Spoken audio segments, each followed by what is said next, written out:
కొందరు నేతల వైఖరి వింతగా ఉంటుంది. అధికారంలో ఉంటే వారి హావభావాలు వేరు. పవర్ అనే అస్త్రం చేతిలో ఉన్న సమయంలో వారు రెచ్చిపోతున్న తీరు మాత్రం భిన్నంగా ఉంటుంది. అటువంటి భిన్న స్వరూపం చూపించారు నెల్లూరు జిల్లాకు చెందిన అనిల్ కుమార్ యాదవ్. ఇప్పటికీ ఆయన మాటలు సోషల్ మీడియాలో వింటూనే ఉంటాం.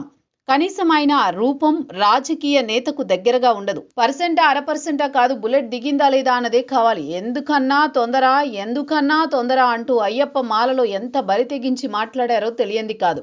అప్పట్లో మంత్రి హోదాలో అనిల్ యాదవ్ సినిమా డైలాగులు, ప్రత్యర్థులకు హెచ్చరికలు, ఇలా ఒకటేమిటి చాలా రకాలుగా మాట్లాడారు. కానీ ఇప్పుడు ఏపీలో కనిపించకుండా మానేశారు. మొన్న మధ్యన జూబ్లీహిల్స్ ఎన్నికల్లో గెలిచిన ఎమ్మెల్యే నవీన్ యాదవ్ను కలిశారు.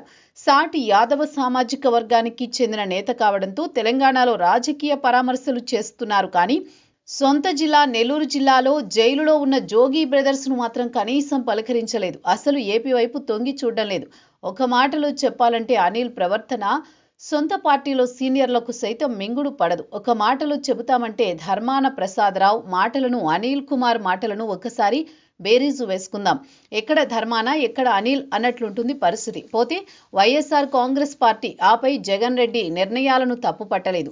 అయితే ఇప్పుడు తప్పు పట్టొచ్చు. ఎందుకంటే వైఎస్ఆర్ కాంగ్రెస్ పార్టీ ప్రతిపక్షంలో ఉంది, ఆపై సంక్లిష్టతను ఎదుర్కొంటోంది. ఇటువంటి సమయంలో సైతం అనిల్ లాంటి నేతల విషయంలో 1-2 సార్లు ఆలోచించుకోవాలని జగన్ రెడ్డికి సలహా ఇవ్వచ్చు. ఒక అనిల్ కాదు, వైసీపీలో దూకుడు కలిగిన నేతల విషయంలో సీనియర్లు సలహా ఇవ్వచ్చు. ఎందుకంటే అది పార్టీకి ముఖ్యం, అంతకు మించి జగన్కి ముఖ్యం. అనిల్ యాదవ్ అధికారంలో ఉన్నప్పుడు ఎన్నో మాట్లాడారు. అధికారం కోల్పోయిన తర్వాత సైలెంట్ అయ్యారు. హీటెక్కించే డైలాగులు లేవు, ప్రత్యర్థులకు వణుకు పుట్టించే మాటలు లేవు. అసలు ఏపీ వైపు చూడడమే లేదు.